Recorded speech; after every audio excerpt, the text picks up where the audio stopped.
And hi everybody, welcome out to the practice field, just following the first scrimmage for Syracuse football this year.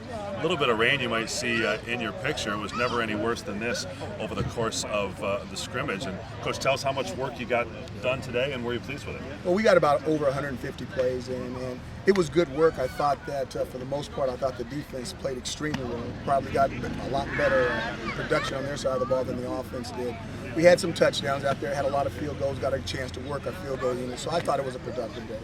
And I thought in terms of personnel, you had, you went all the way down to the 3s versus 3s there at the end, but you got really everybody that was healthy into the game for a lot of plays. We try to reward everybody that comes to camp, everybody that's working with the family. This is one of those scrimmages where we're going to be able to get everybody in and everybody's going to play.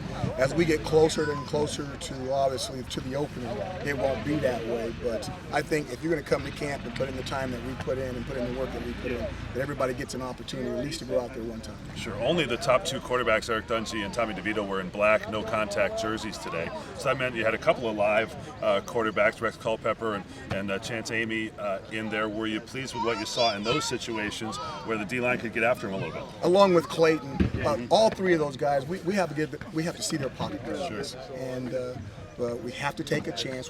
When you get to a quarterback in that part of the depth, you've got to make sure you're right because you can't train everybody. Reps are going to change, obviously, after this scrimmage, after we go back and watch the tape. And you want to make sure that your top guys are truly your top guys, or at least you got something on tape that you can hang your hat on. This is the first week where you're really getting into any sort of live contact. The biggest collisions of today were a couple of Jarvion Howard versus Devon Clark type plays, and that's a lot of sound. I mean, it looks like they each kind of got good blows in there. Well, Foster can hit, obviously, and Clark can hit, and Jarvion he's just built like a rock. So you got the right people to make some noise. The thing that was exciting is that you could close your eyes and it sounded like you were at a football practice. You could hear the pads, you could hear the helmets, and that means we got a chance. You've got another scrimmage coming up next Saturday. What are the things that you take out of this one today that, once you watch the film, that'll lead your sort of teaching moments and your discussions throughout this week?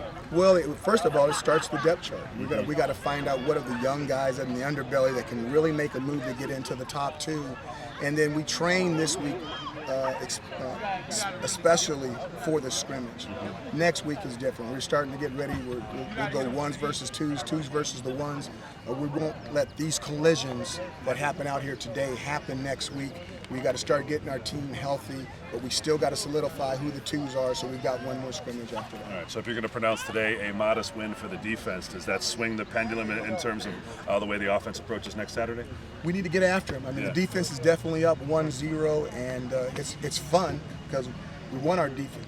Normally your defense is ahead at this time, but they had some turnovers over there. I thought that Coach Ward and those guys did a fantastic job, and they really played well. Some heat from the defensive line in particular, isn't it? Those guys are in the backfield, and they're obstructing the quarterback's view. They're getting their hands up. They're not getting their hands on balls, and they're being very active. All right, Coach, we'll let you go review this one as practice continues. All the coverage will be right here. We'll look to see how it develops. Thank you so much, man. All right, right here at Cuse.com, you can see our continuing coverage of training camp with the opener 3 weeks from the other night.